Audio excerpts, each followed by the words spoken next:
이렇게 매주 하나님 앞에 나와서 예배를 드리죠. 때로는 답답한 마음을 가지고 눈물로 예배를 드리고, 때로는 기쁜 마음을 가지고 나와서 찬양과 헌신으로 하나님을 섬깁니다. 그런데 여러분, 한 번쯤 이런 질문을 던져보신 적이 있으십니까? 하나님은 지금 내가 드리는 이 예배를 정말 기쁘게 받으실까? 하나님은 나의 이 찬양을, 그리고 주님 앞에서 행하는 이 헌신을 정말 받아주실까?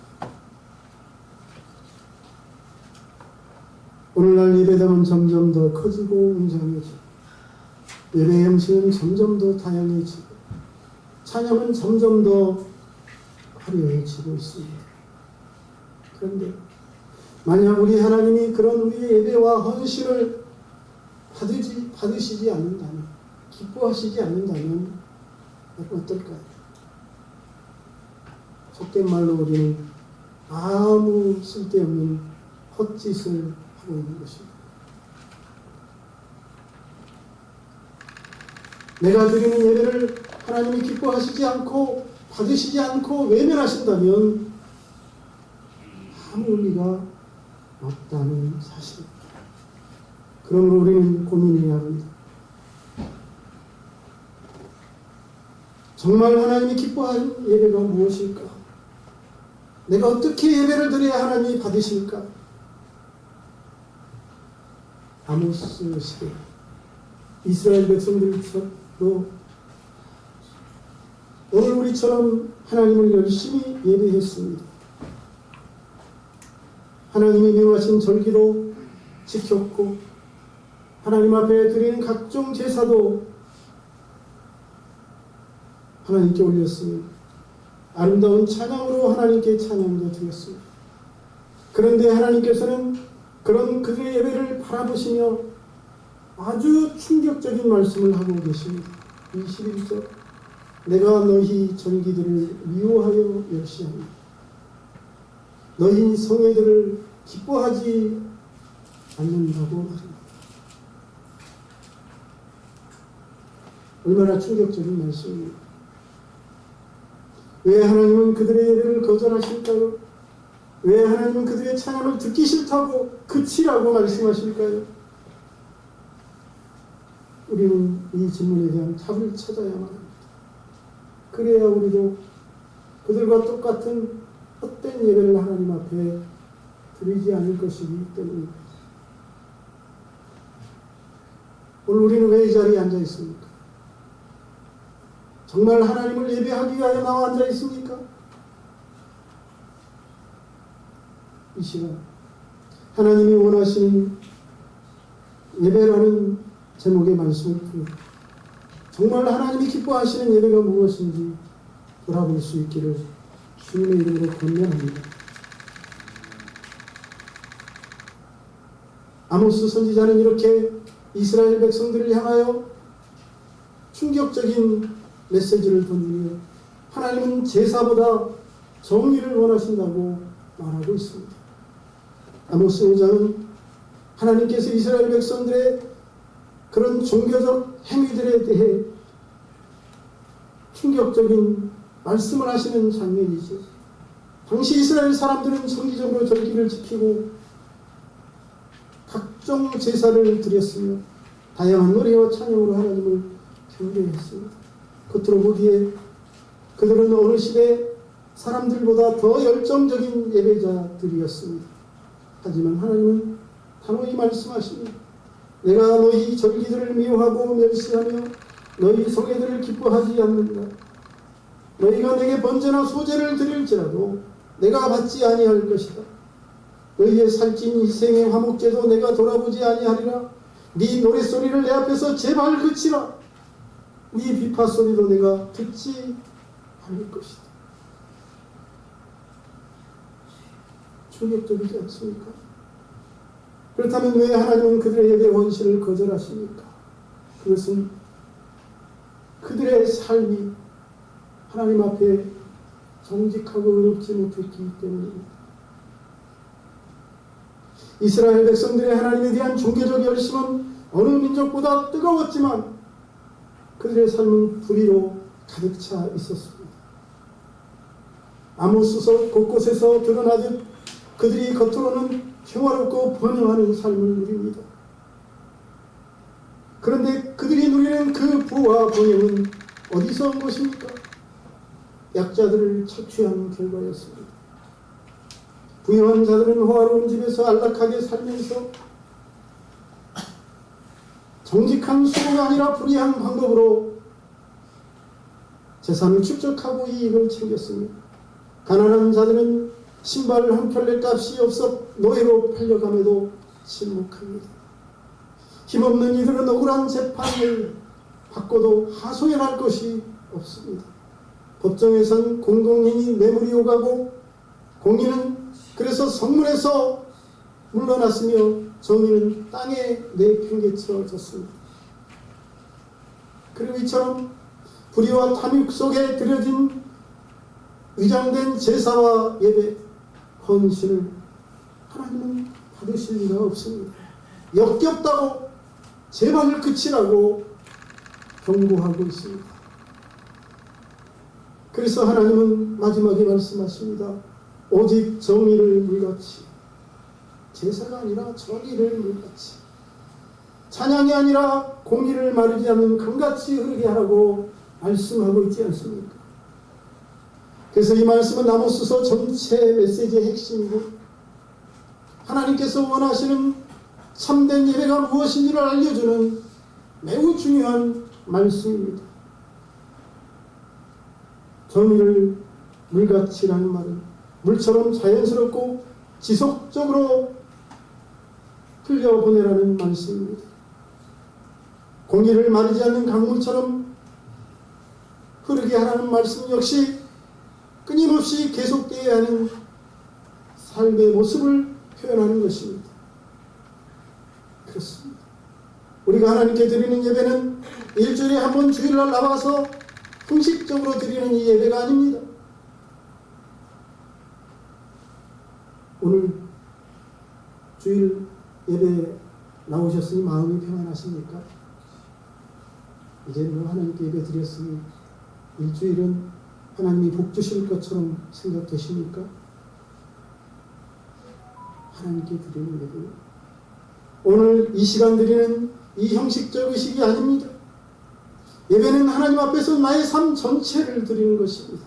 그 삶의 결과가 주일 예배인 것이죠.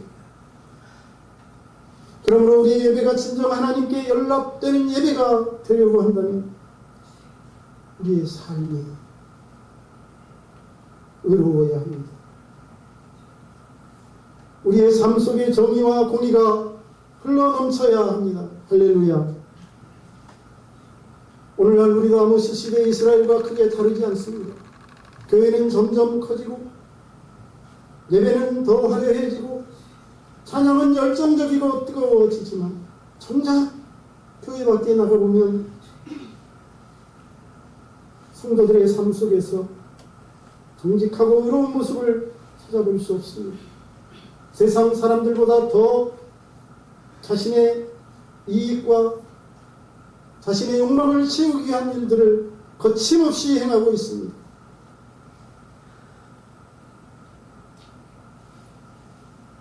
우리는 우리 자신의 삶을 오늘 이 아모스 선지자의 메시지 앞에서 냉철하게 돌아보아야 합니다. 정말 우리가 하나님이 기뻐하시는 예배를 드리고 있는가? 직장에서 약자를 보호하고 소외된 이웃들에게 관심을 기울이고 돈과 권력자가 아니라 그런 그들의 위협 앞에서도 흔들림 없이 하나님이 기뻐한 일들을 묵묵히 행하고 있는가? 하나님은 묻습니다. 이 시간 드리는 너희의 예배가 너희의 삶과 연결되어 있는가? 의의가 없는 예배는 하나님께 가증한 것이고 불의한 삶으로 드려지는 찬양은 하나님께 역겨운 소음일 뿐입니다. 하나님은 정의를 물처럼 흐르게 하라고 말씀하고 있습니다. 끊임없이 자연스럽게 일상의 모든 순간마다 공의가 우리의 삶의 강물처럼 마르지 않고 흐르기를 원하십니다. 그러므로 우리는 주일 예배뿐 아니라 매일 하나님을 예배하는 자세로 삶을 살아야 할 줄로 믿습니다. 하나님은 예배와 찬양보다 우리의 삶의 열매를 먼저 보십니다. 정의와 공의를, 과연 정의와 공의가 우리의 삶에 있는지를 들여다보십니다. 불의 위에 세워진 신앙은 결국 무너지고 말지만, 정의 위에 세워진 신앙은 하나님이 기쁘시게 받으시는 예배가 됩니다. 어떤 예배로 하나님께 나아가시길 원하십니까? 하나님께서 원하시는 것은 종교적 의식이 아니라, 거칠애가 아니라, 그리스도인의 겉모양이 아니라 우리의 온 삶을 통해 하나님을 예배하고 섬기는 것인 줄로 믿습니다. 그러므로 우리의 신앙이 진정 하나님 앞에서 온전해지고자 한다면 세상의 아픔과 고통에 무관심하지 않고 적극적으로 반응해야 할 것입니다. 오늘날 사회의 부조리와 불평등, 억울함과 차별 속에서 눈물을 흘리는 사람들을 위해 하나님의 공의를 실천하는 자들을 하나님은 찾고 있습니다. 이 땅에서 하나님의 공의가 실현될 때 비로소 우리의 예배는 하나님이 기뻐 받으시는 예배가 될 것이고, 저와 여러분의 삶에 하나님의 충만한 은혜가 임하게 될 것입니다. 저와 여러분이 이 한 주간을 그렇게 살아갈 수 있기를 주의 이름으로 축복합니다. 다음으로 아모스 선지자는 오늘 이 메시지를 통해서 하나님은 무관심이 아니라 사랑을 베풀기를 원하신다고 말씀하고 있습니다. 우리가 사는 시대의 가장 큰 죄악 중 하나가 바로 무관심이 아닌가 싶습니다. 무관심. 사회 곳곳에서 벌어지는 불의와 가난한 자의 눈물과 억울한 자의 외침을 보면서 마음에 불편함이 없고 나와 상관없는 일이라고 치부하는 것, 그것이 바로 아모스 시대 이스라엘 백성들의 죄악이었고 역시 오늘 우리 시대의 죄악일 것입니다. 하나님은 단지 약한 행동만 문제 삼지 않으십니다. 고통받는 이웃 앞에서 침묵하고 외면하며 오직 자기 자신의 삶에만 몰두하고 있는 무관심한 자들도 하나님은 심판하시기 때문이죠. 아모스를 통해 하나님은 분명히 말씀하십니다. 나는 무관심한 신앙을 원치 않는다. 나는 이웃들에게 아무 관심 없는 사람을 싫어한다. 나는 그들을 사랑하는 사람을 원한다. 당시 하나님의 분노하신 이스라엘의 죄는 단순한 악행 그 자체가 아니었습니다. 약자들에게 무관심한 사회적 죄악, 구조적 죄악이었습니다. 2장 5절로 7절입니다. 내가 유다의 불을 보내리니 예루살렘의 궁궐들을 차르리라. 여호와께서 이같이 말씀하시되 이스라엘의 서너 가지 죄로 말미암아 내가 그 벌을 돌이키지 아니하리니 이는 그들이 은을 받고 위인을 받고 신한 걸레를 받고 가난한 자들을 팔고 힘없는 자의 머리를 티끌먼지 속에 발로 밟고 연약한 자의 길을 굳게 하니 아버지와 아들이 한 젊은 여인에게 다녀서 내 거룩한 이름을 들어. 무슨 얘기입니까? 결국 약자들, 가난한 자들, 힘없는 자들을 돌아보지 아니하고 사랑을 베풀지 아니하고 그들이 고통받고 팔려감에도 괴로워함에도 무관심하고 그들의 사랑의 손을 내밀지 않았다는 책망이 아닙니까? 이 말씀은 몇몇 고의적인 악행을 고발하는 것이 아니라 약자들의 고통을 방관하는 하나님의 백성들의 무관심을 책망하는 말씀이죠.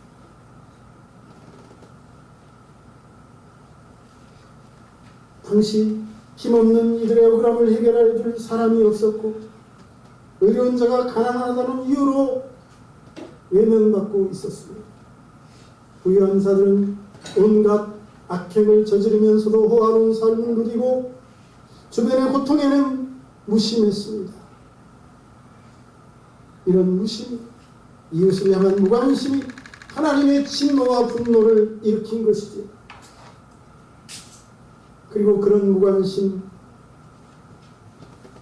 사랑 없는 방과는 하나님의 이름을 모독하는 죄악이었습니다. 그래서 하나님은 무관심한 예배를 거절하십니다. 아모스 5장에서 하나님이 그들의 종교적 열심을 거부하신 이유는 예배자의 마음과 삶이 바로 그와 같았기 때문입니다. 이웃의 고통에 아무 관심이 없었기 때문이죠. 그들은 하나님께 예배드리면서도 가난한 자들을 무시했고 사회의 정의 앞에 침묵했습니다. 그래서 하나님은 아모스 5장 15절에서 명령하고 있습니다. 뭐라고 명령하십니까? 너희는 악을 버리고 선을 사랑하며 성문에서 정의를 세울지어다. 여기서 말하는 악은 단순한 강도나 살인 같은 극단적 범죄가 아니라 선을 외면하고 이웃의 아픔을 외면하며 침묵하는 그 자체를 말합니다. 이웃을 향한 사랑이 없는 예배, 고통받는 이웃의 무관심한 헌신은 하나님께 닿지 못합니다. 그런 사람의 기도는 하나님께 연락되지 못합니다. 하나님이 원하시는 사랑은 이웃의 고통에 반응하며 억울한 자를 돌아보고 정의를 실천하는 사랑이란 말입니다. 아모스 6장 6절 너희가 요셉의 환난에 근심하지 아니하는 거다. 여러분, 이 말씀이 바로 이웃의 고통에 무관심한 이 죄악을 책망하는 말씀이죠. 하나님의 백성은 이웃의 고통에 무관심할 수 없습니다. 하나님이 이스라엘을 언약의 백성으로 택하시며 그들이 세상에서 하나님의 공의와 사랑을 드러내는 통로로 세우셨기 때문입니다. 그러나 이스라엘 백성들은 그런 삶은 외면하고 그들의 특권에만 집중하면서 이웃에 대한 책임과 사랑은 행하지 않았습니다. 그래서 하나님의 진노와 책망을 받게 된 것입니다. 오늘 우리도 마찬가지입니다. 우리는 예수 그리스도의 사랑을 입은 사람으로서 하나님으로부터 받은 그 큰 사랑을 세상에 흘러보내야 합니다. 고통받는 이웃을 위해 기도할 뿐 아니라 손을 내밀어 그들을 돕고 억울한 자의 편에 서고 그래서 차별과 고통이 없는 그런 아름다운 세상을 만들어가야 할 줄로 믿습니다. 하나님은 무관심한 백성이 아니라 사랑이 충만한 사람을 통해 영광을 받으십니다. 여러분, 그렇다면 여러분은 이웃의 고통에 얼마나 반응하고 있습니까? 우리 예배가 사회적 무관심과 이기심을 넘어 정말 사랑의 실천을 담고 있는 예배입니까? 나는 바쁘다, 내일이 아니다, 귀찮다라며 사랑의 실천이 없는 형식적 예배만 반복하고 있지는 않습니까? 아모스는 우리에게 묻습니다. 너는 내 형제의 피해 어떻게 반응하고 있는가? 너는 요셉의 환난에 관심이 정말 있느냐? 이처럼 하나님은 무관심을 죄로 여기시며 이제라도 사랑을 실천하라고 외치고 있습니다. 그러므로 오늘 우리도 무관심이 아니라 사랑을 선택해야 합니다. 신앙의 본질은 관계입니다. 관계. 하나님과의 관계, 그리고 이웃과의 관계. 하나님과의 관계, 이웃과의 관계 속에서 정말 내가 하나님의 사람인지 하나님의 사랑이 내 안에 있는지를 드러내야 증명해야 하는 것입니다.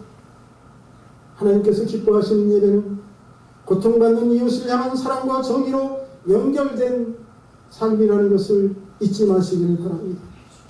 이 한 주간 저와 여러분의 삶이 이웃을 향한 사랑으로 충만한 삶이 될 수 있기를 주의 이름으로 축복합니다. 마지막으로 선지자 아모스는 하나님의 선택은 특권이 아니라 책임이라고 말하고 있습니다. 따라합시다. 특권이 아니라 책임이다.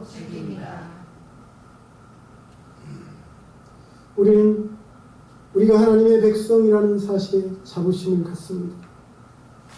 하나님의 자녀가 되어 하나님의 자녀로서 권세를 누리며 살아가는 것에 자부심을 느끼고 행복해합니다. 물론 내가 하나님께 선택받고 하나님의 자녀가 되었다는 것 말로 다 할 수 없는 놀라운 은혜입니다. 그런데 아모스 선지자는 그런 우리에게 아주 낯설고 엄중한 말씀을 전해줍니다. 내가 땅의 모든 족속 가운데 너희만 알았나. 그러므로 내가 너희 모든 죄악을 너희에게 보응하리라 하십니다.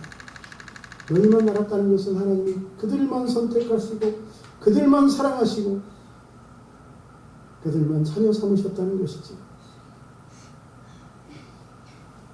이 말씀처럼 하나님은 이스라엘을 사랑하셔서 그들을 선택하셨지만 그 선택은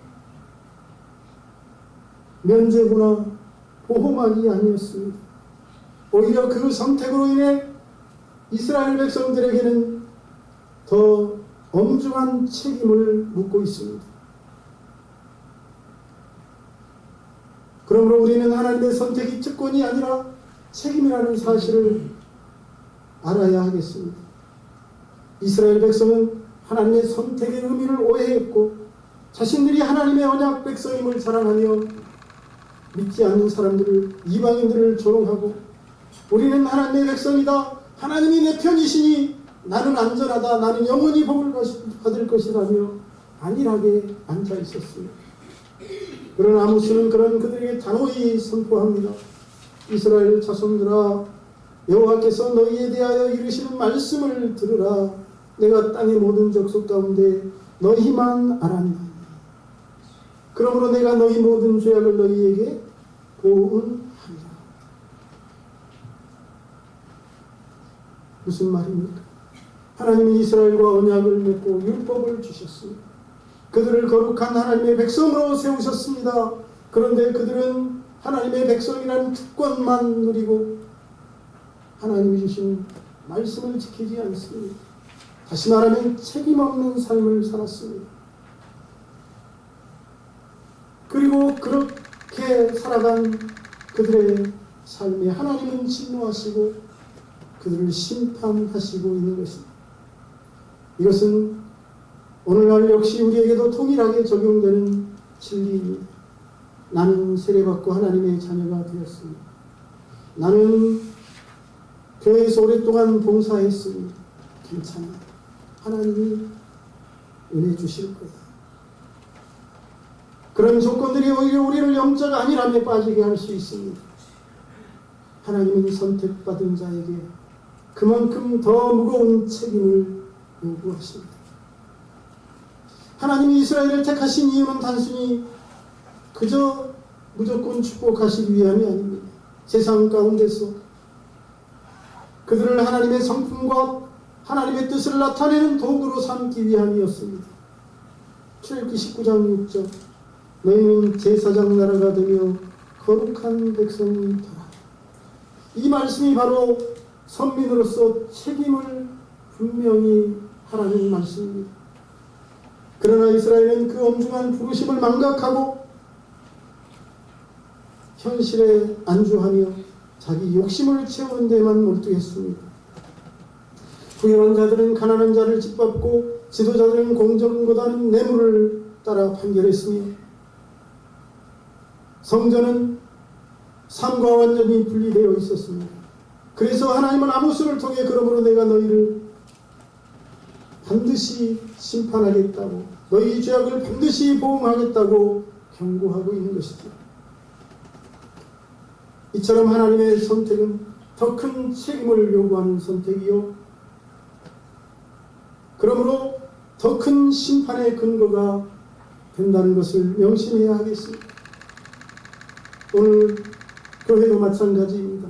우리가 하나님의 말씀을 알고 복음을 들었다면 듣지 못한 세상 사람들보다 더 정직하게, 더 사랑하며 더 거룩하게 살아야 할 책임이 주어진 것입니다. 만약 그렇게 살지 않으면 하나님의 이름을 망령되이 일컫는 자가 되는 것이지요. 우리는 예수 그리스도의 십자가로 구원받은 자들입니다. 이는 세상에서 가장 큰 복이자 누릴 수 있는 가장 큰 은혜입니다. 하지만 동시에 그것은 가장 무거운 부르심이요, 가장 준엄한 부르심이라는 사실을 잊지 말아야 하겠습니다. 예수님이 이렇게 말씀하셨습니다. 많이 받은 자에게는 많이 요구할 것이요, 즉 많이 맡은 자에게는 많이 달라 할 것입니다. 무슨 말입니까? 하나님의 은혜를 많이 받은 자에게는 그만큼 많은 책임을 묻겠다는 말씀입니다. 우리는 많이 받은 자로서 그 책임을 기쁨으로 감당하며 살아야 할 줄로 믿습니다. 직장과 사회에서, 가정에서 하나님의 사랑과 공의를 보여주고 진리 앞에 순종하며 어두운 세상 속에서 빛과 소금으로 살아가는 것, 그것이 하나님의 선택을 받은 자의 책임 있는 삶입니다. 오늘 아모스는 경고합니다. 사자가 움킨 것이 없는데 어찌 수풀에서 부르짖겠느냐. 이 말씀은 하나님이 아무 이유 없이 심판하지 않는다는 말입니다. 그분은 우리에게 하나님의 자녀로서 합당한 삶을 살라고 말씀하고 있습니다. 특권에 안주하는 신앙은 그래서 무너지고, 책임있게 그리스도인답게 살아가는 사람은 하나님의 사랑을 받고 복을 받습니다. 하나님은 이스라엘을 선택하셨지만 그 선택은 이처럼 특권이 아니라 책임이라는 사실입니다. 오늘날 우리 역시 더 큰 책임과 순종을 요구받고 있습니다. 복음을 들었다면 그러므로 삶으로 반응하고 책임 있는 그리스도인이 되어 살아가야 합니다. 하나님의 은혜는 공짜이지만 그 은혜에 합당한 삶의 책임은 결코 가볍지 않습니다. 우리는 이제 선택받은 자로서 그에 합당한 삶을 살아갈 수 있기를 주의 이름으로 축복합니다. 사랑하는 여러분, 우리는 오늘 아모스 선지자를 통해 하나님이 원하시는 예배가 무엇인지를 생각해 보았습니다. 하나님은 단지 교회 안에서 드리는 화려한 예배 형식이나 열정적인 찬양, 외적인 종교 행위에 감동하지 않으십니다. 하나님이 기뻐하시는 예배는 삶으로 드리는 예배이기 때문입니다. 정의와 사랑으로 채워진 예배, 책임을 다하는 그리스도인의 삶 말입니다. 하나님은 예배당 안에서의 경건만이 아니라 예배당 밖에서의 삶도 이처럼 중요하게 여기시는 분이십니다. 정의가 흐르고 공의가 강물처럼 넘치게 하고 고통받는 이웃을 향한 사랑과 관심을 베푸는 것, 하나님 앞에서의 책임 있는 삶을 사는 것, 이것이 바로 하나님이 원하시는 참된 예배인 줄로 믿습니다. 혹시 오늘 내가 하나님 앞에서 드리는 이 예배가 하나님이 기뻐하시지 않는 예배는 아닌지, 그러므로 다시 한번 점검하시기를 바랍니다. 혹시 나도 모르는 사이에 아모스 시대의 종교인들처럼, 이스라엘 백성들처럼 종교적 열심에만 안주하며 약자의 아픔을 외면하거나 하나님의 선택을 특권으로만 여기며 살아가고 있지는 않는지 돌아볼 수 있기를 권면합니다. 예배는 주일 1시간의 행위만이 아닙니다. 참 예배는 월요일부터 토요일까지 삶 전체로 드리는 예배이기 때문입니다. 우리가 살아가는 모든 순간이 하나님께 드려지는 제사요, 우리가 만나는 모든 이웃이 하나님의 사랑을 실천할 대상임을 기억하십시오. 그러므로 여러분, 하나님이 받으시는 예배를 드리는 참 예배자가 되시기를 주님의 이름으로 권면합니다. 의롭게 사시고 고통받는 이웃들을 외면치 마시고 내가 받은 하나님의 놀라운 은혜에 합당하게 책임있는 삶을 살아갈 수 있기를 주의 이름으로 축복합니다. 아모스 5장 24절입니다. 오직 정의를 물같이 공의를 마르지 않는 강물같이 흐르게 할지어다. 기도하겠습니다. 살아계신 하나님, 오늘도 하나님의 말씀 앞에 서서 우리가 드리는 예배가 정말 하나님께 드려지는 예배인지 그렇지 않은 헛된 몸짓에 불과한지 우리 자신을 돌아보며 하나님의 기뻐하시는 예배가 무엇인지를 생각하게 해주시니 감사합니다. 오늘 우리에게 주신 이 말씀을 우리가 흘려듣지 않게 해주시고 우리의 모든 삶이 참 예배가 되어 하나님께 영광이 되도록 도와주시고 그런 삶의 결과를 가지고 하나님 앞에 나와 하나님을 예배할 때 하늘이 열리고 하나님의 영광이 충만하게 임하는 역사가 있게 하여 주시옵소서. 우리 모든 성도들이 이 한 주간도 참 예배자로서 승리하는 한 주간 되도록 인도해 주시기를 원하옵고 예수님의 이름으로 기도하옵나이다.